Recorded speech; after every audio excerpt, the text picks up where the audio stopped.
Greetings once again, Assaultrons and Protectrons of the Commonwealth. We are here today to take a look at ENB 0.287 for Fallout 4.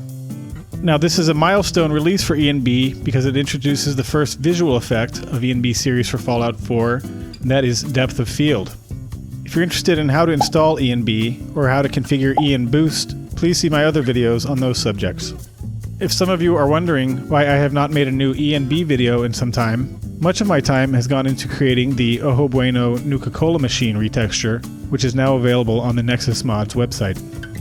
Depth of field is an effect that simulates properties of a lens, such that subjects at which the camera is pointed appear crisp and clear, while subjects out of this area appear blurred and out of focus. So let's take a look at the new features of ENB 0.287, starting off with how to enable the new depth of field effect.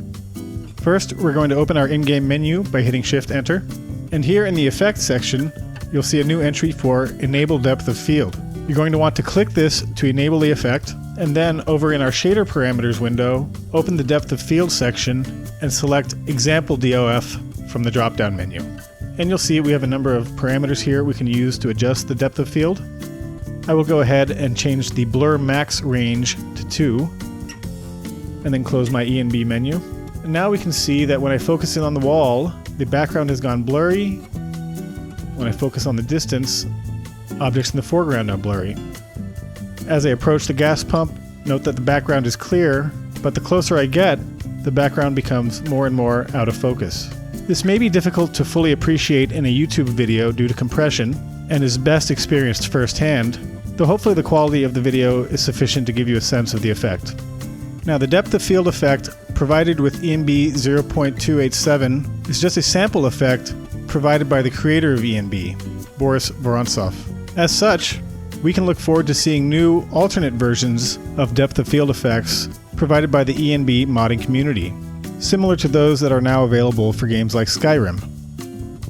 One benefit of using ENB's depth of field effect over similar effects provided by other plugins, such as Reshade, is that ENB has more awareness of the game world and graphical elements. As such, the graphical user interface and heads-up display are not affected by the depth of field, making it entirely playable. So it's no problem to open up the Pip-Boy and check your inventory, for example. And when shifting focus from near to far and vice versa, the heads-up display is unaffected. So I'm not yet familiar with all of the parameters available for the depth of field, but I can show you a few simple steps to customize the effect to suit your taste. The two main parameters we want to look at are aperture size and DOF blur max range. Now I'm not a photographer, so I'm not entirely sure how these work in reality, though I can tell you how they work in effect. Lowering the aperture size effectively increases the intensity of the effect, whereas the blur max range determines the overall amount of blurring for out-of-focus objects. Feel free to experiment with the other parameters to see if they bring you results that you enjoy. I will continue to learn about these myself, and will share my findings with all of you. Now, there are some minor issues with the depth of field effect. For example, some out-of-focus objects can shimmer as the game's anti-aliasing effect wrestles with the depth of field blur. Notice in this scene, as the gas pump in the background goes out of focus, shimmering artifacts begin to emerge. This issue is relatively minor, and hopefully will be addressed as the ENB modding community develops new depth of field effects to use with ENB for Fallout 4.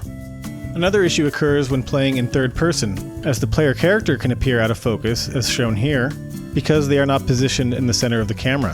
Hopefully this issue will also be resolved with new versions of the depth of field effect, or as with previous Bethesda games, players will be able to use a mod that positions the player character at the center of the camera. In the meanwhile, simply zooming the camera out as far as it'll go in third person helps reduce the effect of this issue.